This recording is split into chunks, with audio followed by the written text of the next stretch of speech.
Assassin's Creed Origins is an amazing game. I've been having a lot of fun with it. Great stories, great characters, great gameplay. But for people who haven't played Assassin's Creed before, it can be quite complex. And even for someone like me who has played it before, it is there was a bit of a learning period.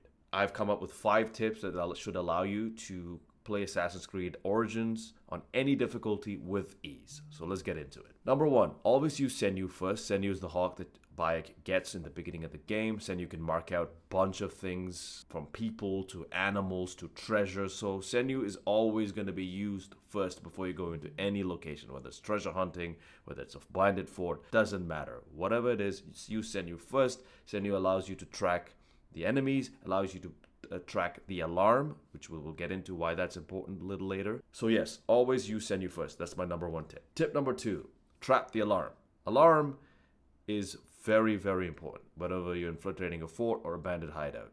Because if one of the enemies sets off the alarm, oh boy, you're in trouble. Because you're going to have a lot more enemies coming at you, and you're going to get a very powerful enemy that's like a couple of levels ahead of you coming at you as well, alongside everyone else in the bandit fort. So it makes combat extremely difficult, very difficult. And on the higher difficulties, nearly impossible. So always trap the alarm first. That's the first thing you always do. And this is why it's good to use Senju first, so you know where everyone is, you know where the alarm is, and you can mark it, and you can go to it. Tip number 3, swapping weapons before using overpower. Now, swapping weapons is something you can do at any time in combat, but you can't equip any new weapon. So make sure you have your favorite weapons with you, whatever weapon that is. You can try them all out and see which ones you like the most. But here's what I would suggest. Always have 2 weapons that do 2 different things with the special ability of overpower. So one can be a single target where it'll play an animation where you attack one person and you like do a lot of damage. And then the other one is where it just gives you a buff to your damage and your health and kind of slows down time. So that's also really good. So have one of each, and you can swap between them before you use overpower.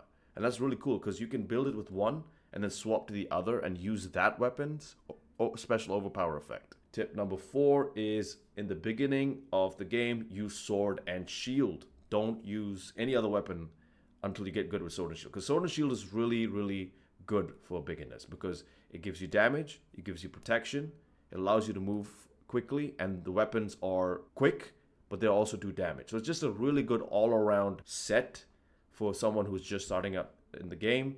It allows you to learn the combat mechanics, and you don't have to really worry about learning any complex maneuvers like you would have to with other weapons such as the mace. The mace is a big, slow, powerful weapon, but you have to get good with the timing of that weapon before you can use it effectively, and it's not great against everyone. So that's not a good beginner's weapon. But sword and shield, great beginner's weapon. That is something I would always suggest. And tip number 5 would be always do stealth, then do combat. So stealth, even if you're doing a combat-based build, like I am, you always start with stealth. So because stealth allows you to take out certain people before the combat starts, before the fun starts. And the people you should take out are always archers, especially archers on high positions, like on walls or on hills. You want to take them out first because they can really shred you to pieces when the combat starts. Because they can get behind you, they can get to your side and shoot arrows at you, and arrows do a lot of damage, especially in the higher difficulty levels. Oh man, I've got wiped out in like a few seconds because I didn't take out the archers. So I've learned the hard way that taking out archers, especially archers that occupy